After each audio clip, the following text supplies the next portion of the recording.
دنیا میں رسول اللہ کے خاندان کے مردوں کی شجاعت اور رسول اللہ کے خاندان کے عورتوں کا پردہ ہر خاص و عام کے لبوں پہ قصیدہ بنا ہوا تھا۔ ہر انسان رسول اللہ کے خاندان کے مردوں کی شجاعت کے قصے بیان کرتا تھا یا رسول اللہ کے خاندان کی عورتوں کے پردے کی مثال دیا کرتا تھا۔ یزید نے یہ چاہا کہ آل رسول کے مردوں کو بے دردی سے قتل کیا جائے، ان کی لاشوں کو پامال کیا جائے اور رسول اللہ کی بیٹیوں کو بے پردہ کر کے بازاروں میں پھرایا جائے۔ لوگوں کے دلوں سے ان کے مردوں کی شجاعت بھی ختم ہو جائے گی اور ان کے دلوں سے رسول اللہ کی بیٹیوں کے پردے کا احترام بھی ختم ہو جائے گا۔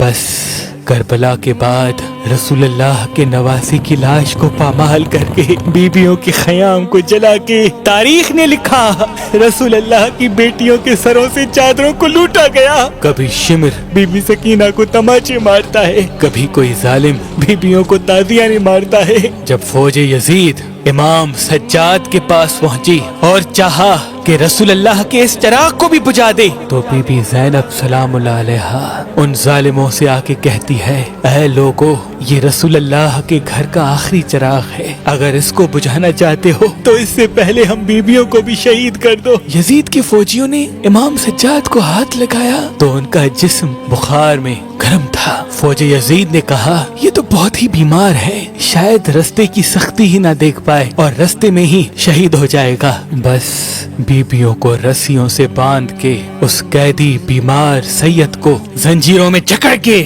توق کے ساتھ کوفے و شام کی طرف لے جایا گیا۔ تاریخ نے لکھا رسول اللہ کے خاندان کے مردوں کے سر نیزوں پہ سوار تھے اور رسول اللہ کی بیٹیاں بے پردہ قید ہو کے چل رہی تھی اور فوج یزید جھوم رہی تھی، خوش ہو رہی تھی کہ ہم نے رسول کا بدلہ رسول کے خاندان سے لے لیا۔ اب جب ہم یزید کے دربار پہنچیں گے تو وہ ہماری جھولی یاقوت و مرجان اور سونے سے بھر دے گا۔ لیکن کوفے کا گورنر عبید اللہ ابن زیاد نے پیغام بھجوایا کہ پہلے رسول اللہ کے خاندان کو کوفے لے کے آؤ، ان کی غربت کا تماشا پہلے میں دیکھوں گا، اس کے بعد یزید کی دربار لے کے جانا۔ عبید اللہ نے بھی یہی حکم نافذ کیا کہ جب کوفے میں رسول کا خاندان آئے تو ہر کوئی چھت کے اوپر جا کے ان کو پتھر مارے۔ بس کوفے کی گلیوں سے رسول اللہ کا خاندان گزرتا رہا، کہیں سے کوئی پتھر مارتا ہے، کہیں سے کوئی توہین کرتا ہے، کہیں سے کوئی باغی کہتا ہے تو کہیں سے کوئی بے پردہ بیبیوں کا تماشا دیکھتا ہے۔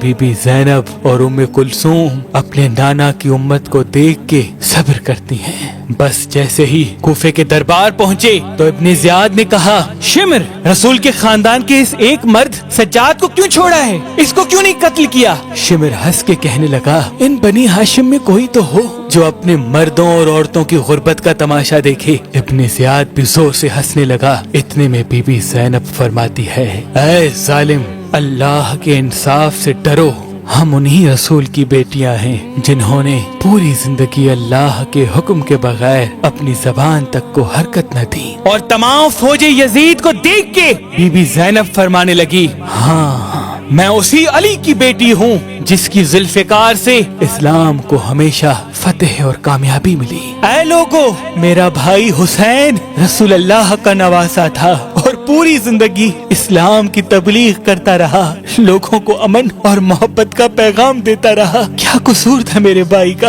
بتاؤ، روز محشر کیا منہ دکھاؤ گے جب اللہ کے محبوب کے سامنے تمہیں پیش کیا جائے گا؟ فوج یزید زور زور سے ہنسنے لگی اور بی بی زینب اور امام سجاد ان مردہ لوگوں کے مردہ ضمیر کو بیدار کرنے لگے۔ اتنے میں ابن زیاد کہتا ہے کہ اپنی فتح کا تماشا کس کو دکھاؤں؟ کوئی ظالم کہتا ہے، اے ہمارے آقا، آپ کی قائد میں رسول اللہ کے خاندان سے پیار کرنے والا مختار ثقفی ہے، اس کو بلاؤ۔